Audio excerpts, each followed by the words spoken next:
한국 야단방에 오신 여러분 환영합니다. 구독과 좋아요 감사합니다. 오늘의 야담 시작합니다. 옛날 옛적 한양 남쪽 너른 기와집에 황대감이라 불리는 부자가 살고 있었습니다. 담장이 높고 곳간이 넉넉하여 고을에서 모르는 이가 없을 만큼 이름난 집이었지요. 마당 한켠에는 오래된 감나무 한 그루가 서 있었고 가을이면 붉은 감이 주렁주렁 달려 집안을 환하게 물들이곤 했습니다. 옛날 그 집 사랑채에는 도윤이라는 도련님이 살고 있었습니다. 눈빛이 맑고 말수가 적었으며 한 번 마음먹은 것은 끝까지 밀고 나가는 성품이었지요. 그리고 행랑채 한 귀퉁이에는 연분이라는 아이가 살고 있었습니다. 도윤과 같은 해, 같은 달에 태어난 머슴 부부의 딸이었지요. 눈이 또렷하고 웃음이 넉넉하여 마당을 가로질러 달려가는 연분의 뒷모습만 봐도 절로 기분이 좋아진다고 행랑 사람들은 말하곤 했습니다. 황대감의 집안이 넉넉한 것은 하루 이틀의 일이 아니었습니다. 논밭이 고을 여기저기 흩어져 있었고 한양 장터에는 황가의 이름을 단상단까지 운영되고 있었지요. 그 모든 살림의 장부를 꼼꼼히 맡아보는 여인이 하나 있었습니다. 여인의 이름은 옥년이었습니다. 황대감 집에 발을 들인 지 여러 해가 지났고 장부를 다루는 솜씨가 얼마나 야무진지 황대감은 물론 집안 어른들 모두 옥년의 손을 믿고 맡겼습니다. 옥년은 늘 단정한 차림에 조용한 말씨로 자신을 낮추었지요. 황대감은 그런 옥년을 더없이 믿음직스럽게 여겼습니다. 집안 살림이 이토록 반듯하게 돌아가는 것도 모두 옥년 덕분이라 생각했지요. 도윤이 3살 되던 해 여름, 장마가 유난히 길었습니다. 그날도 비는 쉼 없이 쏟아지고 있었습니다. 도윤과 연분은 마당에서 빗속을 뛰어다니며 놀았지요. 클탕물이 튀어도 빗줄기가 얼굴을 때려도 아랑곳하지 않았습니다. 담장 아래 고인 물을 발로 차고 처마에서 떨어지는 빗줄기를 손으로 받으며 까르르 웃었지요. 마님은 대청마루에 앉아 아이들이 노는 것을 바라보고 있었습니다. 연분의 어머니는 그 곁에서 나무를 다듬고 있었지요. 두 아이가 담장 옆에서 놀던 중 연분이 담장 너머에서 무언가를 주워 들고 왔습니다. 은빛 바탕에 붉은 매듭이 달린 작은 놀이개였지요. 연분은 그것을 도윤에게 내밀었고 도윤이 받아 손에 쥔 채 다시 뛰어놀기 시작했습니다. 바로 그때였습니다. 장맛비에 오래 젖어 있던 담장이 삐걱거리는 소리가 났습니다. 마님이 벌떡 일어서는 것과 담장이 기우는 것이 거의 동시였지요. 마님이 먼저 달려들었습니다. 도윤을 낚아채듯 옆으로 끌어안았지요. 연분의 어머니는 나물 광주리를 내던지고 연분에게 달려들었고 마침 행랑채 문을 열고 들어서던 연분의 아버지는 무너지는 담장을 등으로 버텼습니다.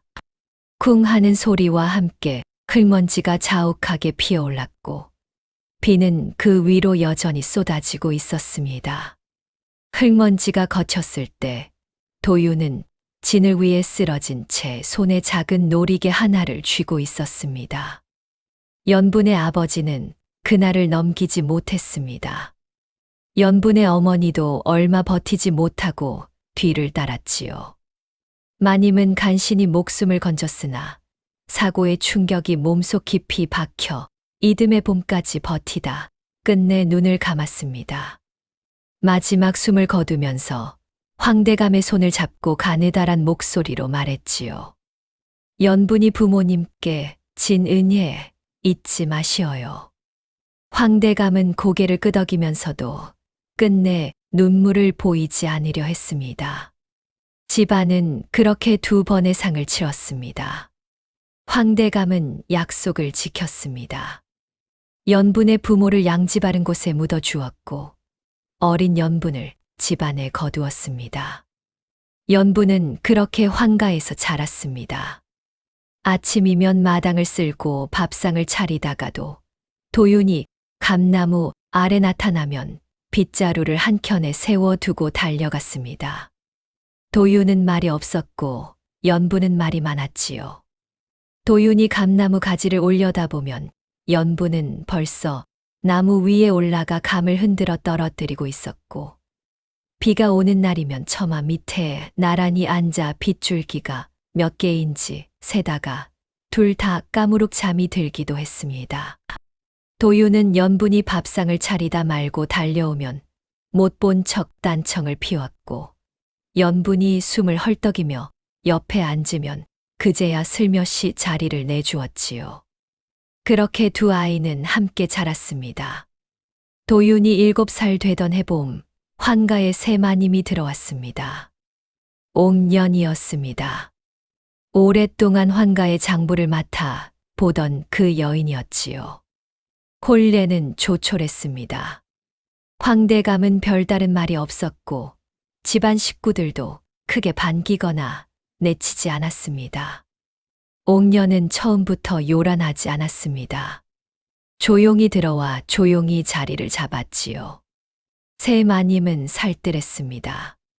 황대감의 끼니를 챙기고 집안 대소사를 빈틈없이 꾸렸으며 아랫사람들에게도 함부로 목소리를 높이는 법이 없었습니다. 동네 사람들은 황대감이 복이 있다고들 했지요. 저렇게 야무지고 어진 마님을 얻었으니 집안이 더욱 일어날 것이라고 말이지요. 도윤은 새 마님을 멀찍이서 바라보았습니다. 싫지는 않았습니다. 다만 정이 가지도 않았지요. 도윤은 원래 낯선 것에 쉬이 마음을 열지 않는 아이였으니까요. 이듬해 봄, 옥년은 아들을 낳았습니다.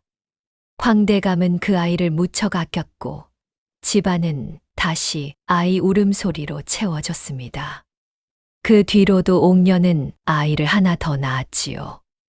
황가의 살림은 겉으로는 더없이 풍성해 보였습니다. 세월은 조용히 흘렀습니다. 감나무 아래서 뛰어놀던 두 아이는 어느새 훌쩍 자라 있었지요. 옥년은 그 세월 동안 황가에 깊이 뿌리를 내렸습니다. 장부는 여전히 옥년의 손 안에 있었고 곳간 열쇠도 상단의 거래 문서도 모두 옥년을 거쳐야만 움직였습니다. 황대감은 그것을 당연히 여겼지요. 옥년이 살림을 맡은 뒤로 집안이 더욱 반듯해 보였으니까요. 옥년의 친자식들은 해가 갈수록 씀씀이가 커졌습니다. 비단 옷감이 수시로 들어오고 좋은 음식이 끊이지 않았으며 혼처를 알아보는 대도 거침이 없었지요. 황대감은 그저 살림을 잘 꾸리는 덕분이려니 여겼습니다. 도윤은 그 무렵 20살이 되었고 황대감은 아들에게 장부 관리를 맡겼습니다. 처음에는 그저 아들에게 집안 살림을 익히게 하려는 뜻이었지요. 도윤은 말없이 장부를 받아들고 하나씩 들여다보기 시작했습니다. 숫자는 거짓말을 하지 않는다고 했습니다. 도윤은 꼼꼼한 사람이었습니다. 장부를 넘길수록 어딘가 맞지 않는 구석이 눈에 걸렸지요. 그러나 아직은 확신할 수 없었습니다. 옥년은 여전히 살뜰하고 야무진 마님이었으니까요. 그 무렵 도윤은 처음으로 연분을 다르게 바라보기 시작했습니다. 오래 보아온 얼굴이었지만 어느 날부턴가 가슴 한편이 조용히 두근거렸지요. 연분이 밥상을 들고 들어올 때, 마당을 가로질러 달려올 때, 처마 밑에서 웃음을 터뜨릴 때마다 말이지요. 도윤은 그것이 무엇인지 한동안 몰랐습니다. 그러나 세월이 지날수록 알게 되었지요. 연분이 있어야만 채워지는 자리라는 것을 말이지요. 연분은 그런 도윤의 옆에서 소소한 집안일을 챙겼습니다. 도윤이 장부를 들여다보며 미간을 찌푸리면 연부는 말없이 차 한 잔을 옆에 놓아주었지요. 도윤은 그것을 받아들면서도 고맙다는 말 한마디 하지 않았습니다. 연부는 그것이 섭섭하지 않았습니다. 도윤이 찻잔을 두 손으로 감싸 쥐는 것을 보면 충분했으니까요. 도윤이 장부를 맡은 지 한 해가 지났습니다. 처음에는 작은 것들이었습니다. 곡식 몇 섬이 빠져나간 자리가 장부에 다르게 적혀 있거나 상단에서 들어온 돈이 기록보다 조금씩 모자랐지요. 도윤은 그것을 실수련히 여기며 넘겼습니다. 워낙 오랫동안 옥년이 혼자 관리해 온 장부였으니 습관처럼 굳어진 기록 방식이 있을 것이라 생각했지요. 그러나 한 해를 꼬박 들여다보고 나자 도윤의 생각이 달라지기 시작했습니다. 실수라 하기엔 너무 규칙적이었고 빠져나간 숫자들은 늘 옥년의 친자식들이 무언가를 받아간 날짜와 맞물려 있었습니다. 도윤은 장부를 덮으며 오래 생각했습니다. 그러나 아버지 앞에 선뜻 내놓을 수가 없었지요. 확신이 없었고 무엇보다 증거가 없었습니다. 옥년은 그 무렵부터 도윤을 대하는 눈빛이 조금씩 달라졌습니다. 여전히 단정하고 조용했지만 도윤이 장부를 펼칠 때면 어디선가 나타나 슬쩍 곁에 머물다 사라지곤 했지요. 연부는 그런 도윤의 낯빛이 예사롭지 않다는 것을 알았습니다. 저녁 밥상을 물리고 나서도 도윤이 마당에 홀로 서서 먼 데를 바라볼 때 연부는 가까이 다가가지 않았습니다. 다만 이튿날 아침 도윤의 밥상에 좋아하는 반찬을 하나 더 올려놓는 것으로 마음을 전했지요. 도윤은 그것을 보고 아무 말도 하지 않았습니다. 다만 밥 한 그릇을 깨끗이 비웠습니다. 어느 늦가을 저녁이었습니다. 도윤이 사랑채로 돌아오다 우물가에서 물을 깃는 연분을 마주쳤습니다. 저 문은 햇살이 연분의 왼쪽 뺨을 비추고 있었지요. 도윤은 그 자리에 멈춰 섰습니다. 연분의 왼쪽 뺨에는 어릴 때 사고로 생긴 흉터가 있었습니다. 도윤은 그것을 어릴 때부터 알고 있었지요. 그러나 그날따라 기울어진 햇살이 흉터의 결을 고스란히 드러내고 있었고, 도윤은 그것을 보면서 이상하게도 가슴이 먹먹해졌습니다. 연부는 도윤이 서 있는 것을 알아채고는 아무렇지 않은 척 고개를 돌렸지요. 도윤은 그냥 지나치지 못했습니다. 천천히 다가가 연분의 옆에 서더니 물동이를 받아들었습니다. 연부는 눈을 동그랗게 뜨며 손을 내밀었지요. 제가 들겠습니다, 도련님. 도윤은 대답 대신 그냥 걸었습니다. 연부는 잠시 멍하니 서 있다가 종종 걸음으로 따라붙었지요. 행랑채 앞에서 도윤이 물동이를 내려놓으며 돌아섰습니다. 그리고 연분의 얼굴을 바라보았지요. 흉터 위로 저녁 노을이 번지고 있었습니다. 도윤은 그것을 오래 바라보다가 조용히 말했습니다. 아, 나 봤어. 연부는 그 말이 흉터를 두고 하는 것인지 아니면 더 오래된 무언가를 두고 하는 것인지 알 수 없었습니다. 그저 슬며시 웃으며 고개를 저었지요. 도윤은 그 웃음을 보며 고개를 끄덕였습니다. 그리고 아무 일도 없었다는 듯 사랑채로 돌아갔지요. 연부는 도윤의 뒷모습을 한참 바라보았습니다. 가슴 한편이 이상하게 따뜻했습니다. 그날 밤 잠자리에 누워서도 그 따뜻함은 좀처럼 가시지 않았지요. 겨울이 지나고 봄이 왔습니다. 황가의 마당에는 오래된 감나무에 새순이 돋았고 담장 아래 이름 모를 들꽃이 소복이 피어났지요. 도윤은 여전히 장부를 들여다보는 날이 많았습니다.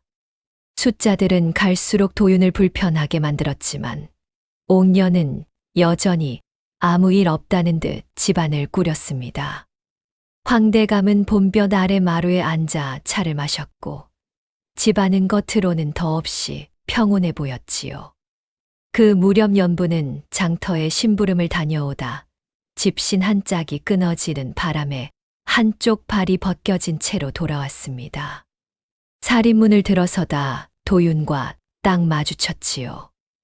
연부는 아무렇지 않은 척 성큼성큼 걸었습니다. 한 발은 집신을 신고 한 발은 맨발인 채로 말이지요. 도윤은 그 모습을 보고 잠시 말을 잃었습니다. 연부는 도윤의 시선을 느끼고는 턱을 들며 말했습니다. 장터가 멀지 않아서 그냥 왔습니다. 도윤은 아무 말도 하지 않았습니다. 그냥 돌아서서 자기 방으로 들어가더니 잠시 후 집신 한 켤레를 들고 나왔지요. 연분의 앞에 툭 내려놓고는 또 아무 말 없이 돌아섰습니다. 연분은 집신을 내려다보다가 도윤의 뒷모습을 향해 외쳤지요. 고맙습니다, 도련님. 도윤은 대답하지 않았습니다. 그러나 연분은 보았습니다. 돌아서는 도윤의 귀 끝이 발그레하게 물드는 것을 말이지요. 연부는 그것을 보고 손으로 입을 가린 채 혼자 웃었습니다. 그날 저녁 감나무 아래 나란히 앉아 봄바람을 맞던 중 도윤이 불쑥 말했습니다. 장부에서 이상한 것을 봤어. 연부는 웃음을 거두고 도윤을 바라보았습니다. 도윤은 먼 대를 보며 말을 이었지요. 오래 들여다본 숫자들이 맞지 않는다는 것. 그러나 아직 확신할 수 없다는 것을 말이지요. 연부는 조용히 듣다가 짧게 말했습니다. 도련님이 본 것이 맞을 겁니다. 도윤은 그 말에 연분을 바라보았습니다. 연분은 시선을 피하지 않았지요. 둘은 잠시 서로를 바라보다가 동시에 고개를 돌렸습니다. 봄바람이 감나무 가지를 흔들었고 새순 몇 개가 바람에 떨어졌습니다. 봄이 저물고 여름이 시작될 무렵이었습니다. 그 며칠 전 도윤은 오래된 장롱 깊숙이 간직해 두었던 놀이개를 꺼냈습니다. 은빛 바탕에 붉은 매듭이 달린 작은 놀이개였지요. 도윤은 그것을 손바닥 위에 올려놓고 한참을 바라보다가 책장 위에 조심스레 놓아두었습니다. 연분에게 건네려고 꺼내둔 것이었지요. 말로 하기 어려운 마음을 그것으로 대신하려 했습니다. 그러나 어떻게 건네야 할지 몰라 며칠째 책장 위에 그냥 놓여 있었습니다. 그리고 어느 날 아침 옥년이 황대감 앞에 무릎을 꿇었습니다. 눈물을 글썽이며 떨리는 목소리로 말했지요. 도윤이 장부를 뒤지다 곳간을 빼돌렸다고, 그 증거를 도윤의 방에서 찾았다고 말이지요. 황대감은 눈썹을 찌푸리며 도윤을 불렀습니다. 옥년은 미리 손을 써 두었습니다. 도윤의 방 책장 안쪽에 장부 하나를 몰래 숨겨 두었고 하인들 앞에서 그것을 꺼내 보이며 도윤이 감춰온 것이라 주장했습니다. 황대감은 아들의 얼굴을 바라보았습니다. 도윤은 아버지의 눈을 똑바로 보며 말했지요. 소자는 훔친 것이 없습니다. 그러나 황대감은 오래 침묵했습니다. 옥년의 눈물과 하인들의 수군거림 앞에서 황대감은 끝내 아들의 편에 서지 못했지요. 그때 옥년의 눈이 책장 위에 놓인 놀이개로 향했습니다. 옥년의 눈빛이 잠깐 흔들렸습니다. 그러나 이내 목소리를 높였지요. 그것도 자신의 것이라고 도윤이 오래전부터 감추고 있었다고 말이지요. 놀이개 매듭 안쪽에 작은 증표가 새겨져 있다며 황대감 앞에 내밀었습니다. 황대감은 그것을 확인하고는 더 말을 잇지 못했습니다. 도윤은 그 순간 무언가가 머릿속을 스치는 것을 느꼈습니다.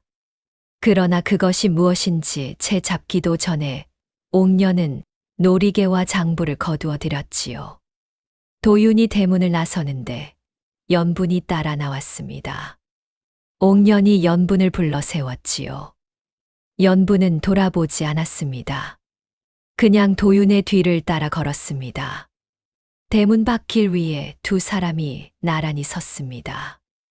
여름 햇살이 흙길 위에 쏟아지고 있었고 매미 소리가 멀리서 울려왔습니다. 한참 만에 도윤이 입을 열었습니다. 돌아가. 연부는 도윤을 바라보며 짧게 말했습니다. 싫습니다. 도윤은 더 말하지 않았습니다.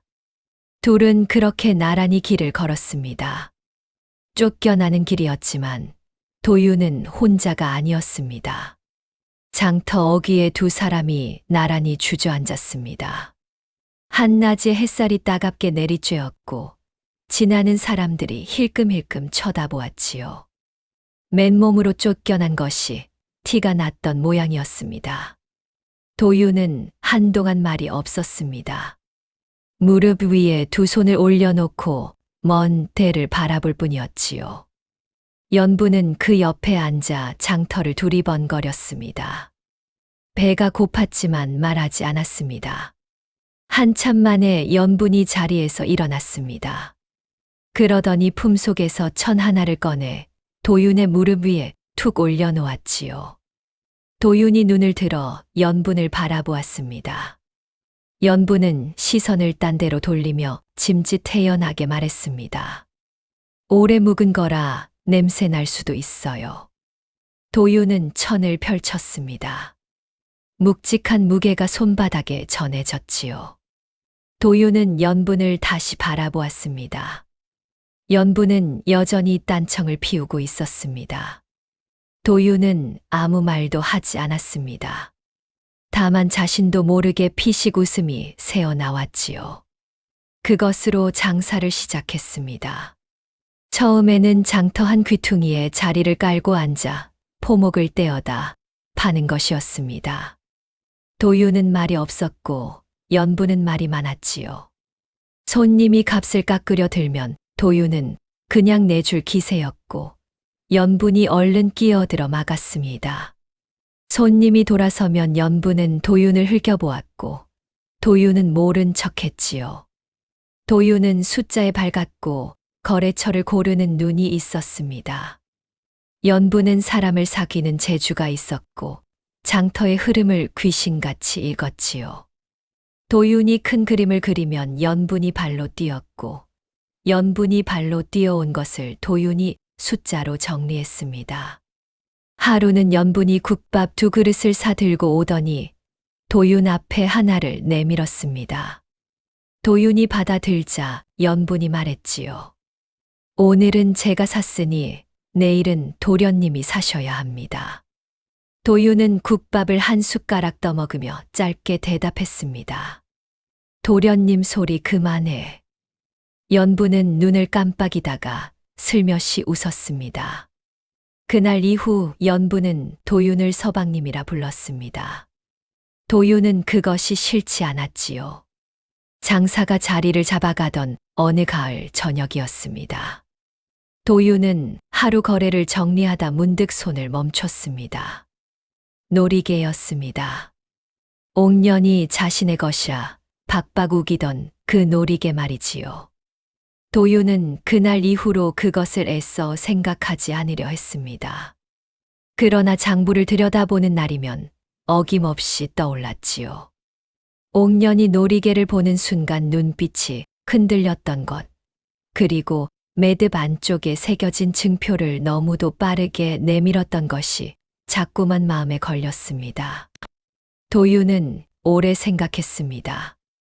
그 놀이개는 장롱 깊숙이 간직해 온 것이었습니다. 3살 때 사고 현장에서 손에 쥐고 있던 것이었지요. 그런데 옥년은 어찌하여 그것이 자신의 것이라 확신했을까요? 매듭 안쪽 증표를 미리 알고 있었다는 뜻이 아닐까요? 도윤의 머릿속에서 무언가가 천천히 맞물리기 시작했습니다. 그러나 아직은 흐릿했습니다. 실처럼 가느다란 의심이 손에 잡힐 듯 잡히지 않았지요. 연분이 찻잔을 들고 들어오다 도윤의 낯빛을 보고 멈췄습니다. 도윤은 연분을 바라보며 천천히 물었습니다. 사고 나던 날, 너는 어디 있었어? 연부는 잠시 눈을 내리깔았습니다. 너무 어렸으니까요. 연부는 고개를 저으며 찻잔을 내려놓았습니다. 기억이 없어요. 너무 어려서. 도유는 고개를 끄덕였습니다. 그리고 다시 먼 때를 바라보았지요. 황가의 빚이 심상치 않게 불어나고 있었습니다. 지금 당장 해야 할 일이 있었으니까요. 황가의 소문이 장터까지 흘러들어오기 시작한 것은 그해 겨울이었습니다. 곳간이 비었다는 말이 먼저 돌았습니다. 그러더니 상당 거래처가 하나둘 끊어졌다는 말이 뒤를 이었지요. 황대감이 여기저기서 돈을 꾸었다는 말도 들려왔습니다. 한때 고을에서 가장 넉넉하다던 황가가 빚더미에 올라앉았다는 것이 이제는 공공연한 이야기가 되어 있었지요. 도유는 그 소문을 들으며 아무 말이 없었습니다. 연부는 도윤의 낯빛을 살피다가 조심스레 물었지요. 어떻게 하실 겁니까? 도윤은 잠시 생각하다 짧게 말했습니다. 기다려. 연부는 더 묻지 않았습니다. 도윤이 기다리라 하면 이유가 있다는 것을 알았으니까요. 옥녀는 그 사이에도 씀씀이를 줄이지 않았습니다. 친자식들의 혼처를 알아보는데 돈을 쏟아부었고 황대감 명의의 땅을 담보로 빚을 더 끌어왔지요. 황대감은 어디서 얼마를 빌렸는지조차 파악하지 못하는 형편이었습니다. 채권자들이 황가의 대문을 두드리기 시작했습니다. 처음에는 조심스럽게 왔다가 나중에는 대놓고 목소리를 높였지요. 황대감은 그때마다 옥년에게 해결을 미루었고 옥년은 이 빚을 저 빚으로 막는 방식으로 버텼습니다. 도유는 그 무렵부터 조용히 움직이기 시작했습니다. 황가의 채권이 헐값에 나돌기 시작했고 도유는 그것을 하나씩 사들였습니다. 연부는 그 과정에서 이리 뛰고 저리 뛰며 거래처를 잇고 돈줄을 열었지요. 어느 날 저녁 연분이 지친 얼굴로 돌아와 자리에 털썩 앉으며 말했습니다. 저 오늘 열고울은 다닌 것 같습니다. 도유는 연분을 바라보다가 말없이 따뜻한 물 한 그릇을 내밀었습니다. 연분은 그것을 두 손으로 받아들며 슬며시 웃었지요. 봄이 되었습니다. 장터에서 시작한 조그만 장사가 어느새 제법 단단한 미천을 갖추게 되었지요. 도유는 어느 저녁 연분과 나란히 앉아 그동안 모은 돈을 꺼내 놓았습니다. 도윤이 장사로 모은 돈을 들여다보다가 연분에게 물었습니다. 이 돈이 어디서 난 거야? 연분은 잠시 머뭇거리다가 말했습니다. 황대감 어르신이 품삯으로 챙겨주셨습니다. 15살 때부터요. 도유는 그 말을 듣고 한동안 말이 없었습니다. 아버지가 그런 마음을 품고 있었다는 것을 그제야 알았지요. 도유는 고개를 숙이며 낮게 말했습니다. 고생했어. 연부는 그 말에 눈을 깜빡였습니다. 얼른 시선을 돌리며 손을 내저었지요. 뺨이 발그레하게 물든 것은 감출 수 없었습니다. 도유는 그것을 보았지만 모른 척했지요. 다만 입꼬리가 아주 조금 올라갔습니다. 그 무렵 도유는 황가의 땅을 보기 시작했습니다. 황가의 논밭이 하나둘 담보로 넘어가고 있었고 도유는 그것을 놓치지 않았지요. 연부는 도윤이 눈여겨본 땅을 직접 발로 밟아 확인하고 거래처와 흥정을 벌였습니다. 어느 날은 연분이 흥정을 마치고 돌아오다 진흙탕에 발이 빠져 벗어니 흠뻑 젖은 채로 나타났습니다. 도유는 그 모습을 보고 아무 말도 하지 않았지요. 다만 그날 저녁 새 버선 한 켤레가 연분의 방 앞에 놓여 있었습니다. 연분은 그것을 집어들고 한참을 웃었지요. 해가 바뀌고 또 바뀌면서 둘의 장사는 더욱 커졌습니다. 그러던 어느 봄날 저녁, 감나무 꽃이 흐드러지게 핀 길목을 나란히 걷다가 도윤이 걸음을 멈췄습니다. 연분도 멈추어 도윤을 바라보았지요. 도윤은 먼 데를 보다가 천천히 연분을 향해 돌아섰습니다. 그리고 오래 생각한 사람처럼 조용히 말했습니다. 나랑 살아. 연분은 그 말을 듣고 잠시 굳었습니다. 그러다 눈물이 날 것 같아서 얼른 고개를 숙였지요. 한참 만에 작게 대답했습니다. 네. 봄바람이 두 사람 사이를 지나갔습니다. 꽃잎 몇 개가 조용히 흩날렸지요. 홀레는 조용했습니다. 요란한 잔치도 넉넉한 예물도 없었지요. 그러나 도윤은 그것이 부끄럽지 않았습니다. 연분의 손을 잡고 나란히 앉아 첫 밥상을 받는 것만으로 충분했으니까요. 연분은 홀레 날 아침 거울 앞에 앉아 왼쪽 뺨의 흉터를 한참 들여다보았습니다. 그러다 그냥 일어섰지요. 가리지 않았습니다. 도윤이 그 흉터를 볼 때마다 늘 연분의 왼편에 서왔다는 것을 연분은 진작부터 알고 있었으니까요. 홀레를 치르고 나서도 둘의 일상은 크게 달라지지 않았습니다. 아침이면 나란히 장터로 나갔고 저녁이면 함께 돌아왔지요. 다만 예전과 달라진 것이 하나 있었습니다. 도윤이 저녁마다 연분 곁에 앉아 하루 있었던 일을 짧게 이야기하기 시작했다는 것이지요. 그 무렵 도윤은 환가의 상단 운영권이 채권자들 사이에서 오가고 있다는 소식을 들었습니다. 도윤은 연분과 밤새 셈을 맞추었지요. 빠듯했지만 가능했습니다. 이튿날 아침 도윤은 자리를 털고 일어나며 말했습니다. 상단을 사들일 거야. 연분은 잠시 눈을 깜빡이다가 고개를 끄덕였습니다. 그리고 허리춤을 여미며 말했지요. 그럼 저는 오늘도 열 고을을 다녀야겠군요. 도윤은 연분을 바라보다가 피식 웃었습니다. 둘은 그렇게 또 길을 나섰습니다. 환가의 상단은 그렇게 도윤의 손으로 넘어왔습니다. 상단을 손에 넣은 도윤이 가장 먼저 한 일은 장부를 정리하는 것이었습니다. 환가에서 흘러나온 거래 문서들을 하나씩 들여다보던 중 도윤의 손이 멈췄습니다. 오래된 장부 한 권이었지요. 겉보기에는 여느 장부와 다를 것이 없었습니다. 그러나 펼쳐보니 달랐습니다. 거래 날짜와 금액이 두 가지로 적혀 있었지요. 바깥으로 내보이는 숫자와 실제 숫자가 달랐습니다. 그것도 아주 오래전부터 거의 15년에 걸쳐 말이지요.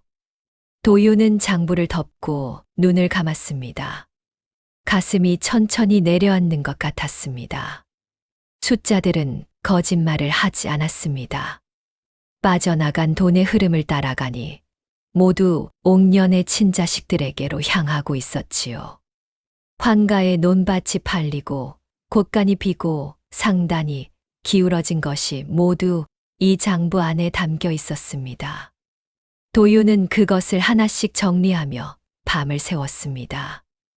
연분은 도윤의 옆에서 말없이 등잔부를 도두었습니다. 그런데 장부를 넘기다 도윤의 눈에 낯선 날짜 하나가 걸렸습니다. 도윤이 3살 되던 해 여름, 담장이 무너지던 바로 그날이었지요.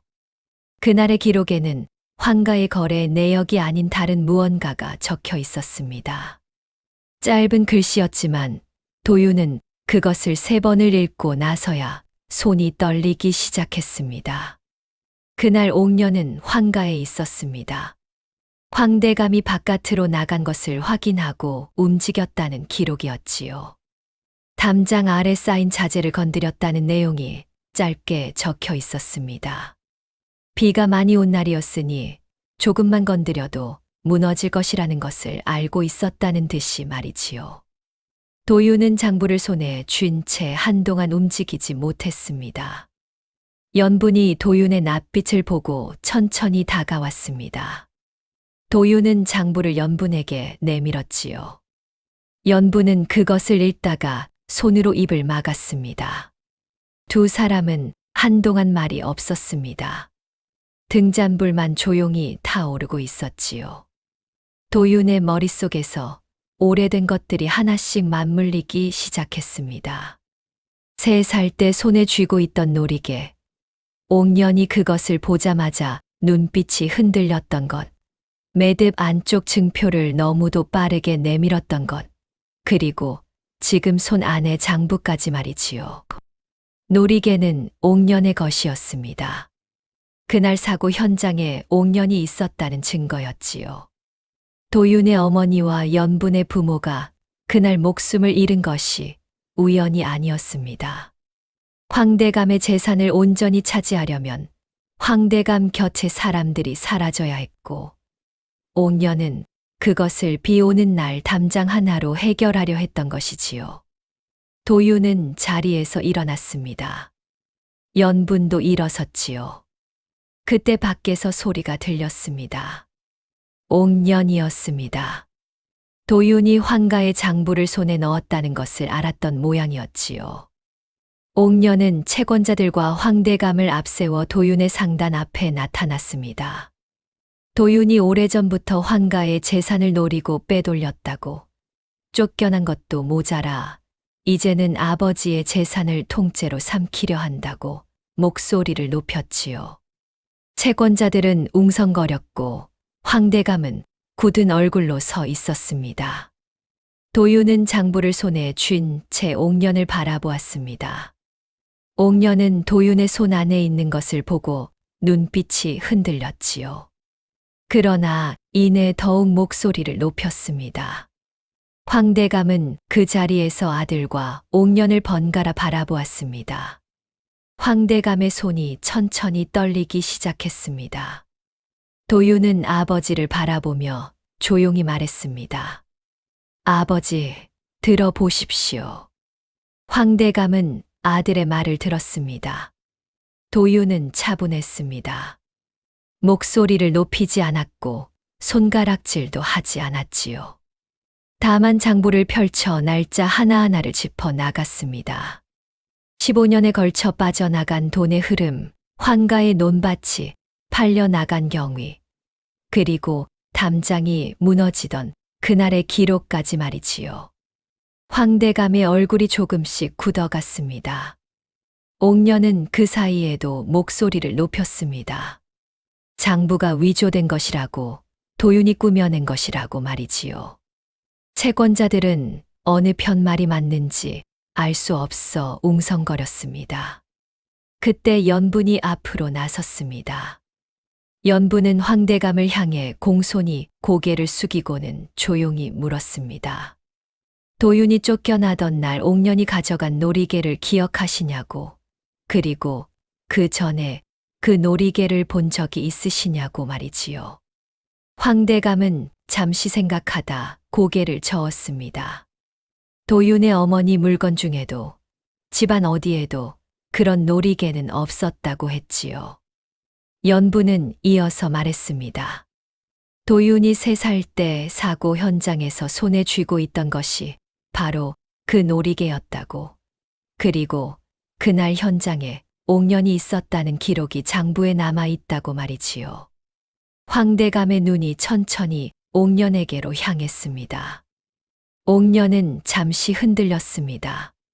그러나 이내 목소리를 가다듬으며 장부의 기록은 꾸며진 것이라 우겼지요. 그때 채권자들 중 나이 든 이 하나가 앞으로 나섰습니다. 오래전 황가와 거래하던 상인이었지요. 담장이 무너지던 그날 황가 담장 밖을 지나다 안쪽에서 나오는 여인을 본 기억이 있다고 했습니다. 빗속이었지만 단정한 차림이 눈에 띄었다고 말이지요. 옥년의 얼굴에서 핏기가 빠졌습니다. 황대감은 오랫동안 아무 말도 하지 않았습니다. 마당에 서 있는 아들을 바라보고 옥년을 바라보고 그리고 손에 들린 장부를 바라보았지요. 황대감은 천천히 무릎을 꿇었습니다. 아들 앞에 서였습니다. 도윤아. 황대감의 목소리가 떨렸습니다. 도윤은 아버지를 바라보았습니다. 오랫동안 기다려온 말이었지만 막상 그 앞에 서니 가슴이 먹먹했지요. 도윤은 천천히 아버지 앞에 무릎을 꿇었습니다. 연부는 그 모습을 바라보다가 조용히 고개를 숙였습니다. 눈물이 날 것 같아서였지요. 옥녀는 그 자리에서 달아나려 했습니다. 그러나 채권자들이 길을 막았습니다. 황가의 재산을 가로챈 장부가 눈앞에 펼쳐져 있었고 사고 현장에 있었다는 증인까지 나선 마당이었지요. 옥녀는 한동안 버텼습니다. 눈물을 쏟으며 모든 것이 꾸며진 것이라 우겼지요. 그러나 15년에 걸쳐 쌓인 장부의 숫자들은 옥년의 말보다 훨씬 강했습니다. 황대감이 입을 열었습니다. 오래 침묵해 온 사람의 말이었지요. 황대감은 떨리는 목소리로 그동안 보고도 못 본 척했던 것들을 하나씩 꺼냈습니다. 도윤이 장부의 이상함을 말하려 할 때 귀를 닫았던 것, 그리고 아들을 내치던 날 끝내 입을 열지 못했던 것까지 말이지요. 황대감의 눈에서 눈물이 흘렀습니다. 뒤늦은 고백이었고 너무 늦은 사죄였습니다. 옥녀는 결국 무너졌습니다. 모든 것을 부정하던 목소리가 잦아들었고 그 자리에 주저앉았지요. 침묵이 곧 고백이었습니다. 관아에서 사람이 나왔습니다. 장부와 증인, 그리고 오랜 세월의 기록들이 고스란히 넘겨졌지요. 옥녀는 끌려가면서도 한 번 뒤를 돌아보았습니다. 그 눈빛에는 더 이상 살뜰하고 단정하던 마님의 모습이 없었습니다. 황가의 대문이 닫혔습니다. 마당에는 도윤과 연분, 그리고 황대감만이 남았습니다. 저녁 바람이 마당을 가로질렀고 오래된 감나무가 조용히 흔들렸습니다. 황대감은 감나무를 올려다보다가 낮게 말했습니다. 연분아, 내 부모님께 면목이 없구나. 연분은 고개를 숙였습니다. 눈물이 턱 끝에 맺혔지요. 도윤은 연분의 옆에 가만히 섰습니다. 말없이 늘 그래왔던 것처럼 연분의 왼편에 서서 말이지요. 겨울이 지났습니다. 황가의 땅은 도윤의 이름으로 돌아왔습니다. 상단도 곳간도 오래된 기와집도 말이지요. 도윤은 그것을 되찾으면서도 요란하게 굴지 않았습니다. 그저 하나씩 정리하고 하나씩 바로잡았지요. 황대감은 많이 늙어 있었습니다. 도윤이 돌아온 뒤로 매일 아침 마당에 나와 감나무 아래 앉았지요. 어느 날 아침 연분이 차 2잔을 들고 나가 황대감 옆에 하나를 놓고 도윤을 불렀습니다. 도윤은 잠시 머뭇거리다가 천천히 걸어 나가 아버지 옆에 나란히 앉았습니다. 황대감은 아들의 손을 잡았습니다. 말이 없었지요. 도윤도 말하지 않았습니다. 다만 잡힌 손을 빼지 않았습니다. 연부는 그 모습을 멀찍이서 바라보다가 조용히 안으로 들어갔습니다. 눈물을 보이지 않으려는 것이었지요. 봄이 오자 감나무의 새순이 돋았습니다. 연부는 그날도 아침 일찍 마당을 나섰다가 감나무 아래 멈춰 섰습니다. 새순이 돋은 가지 끝을 올려다보다가 혼자 웃었지요. 어릴 때 이 나무 위에 올라가 감을 흔들어 떨어뜨리던 것이 생각났습니다. 그때 아래서 못 본 척 단청을 피우던 도윤도 떠올랐지요. 도윤이 뒤에서 나타나 연분의 옆에 섰습니다. 연분의 왼편이었지요. 늘 그랬던 것처럼 말이지요. 연분은 도윤을 올려다보며 말했습니다. 어릴 때 여기서 감 따던 거 기억해요? 도윤은 잠시 감나무를 바라보다가 말했습니다. 기억해. 연분은 웃었습니다. 도윤도 웃었지요. 도윤과 연분이 살아온 길은 순탄하지 않았습니다. 쫓겨나고 빼앗기고 맨몸으로 길을 나서야 했지요. 그러나 두 사람은 그 길을 나란히 걸었습니다. 한 사람이 흔들리면 다른 사람이 옆에 섰고, 한 사람이 말을 잃으면 다른 사람이 곁에 있었지요.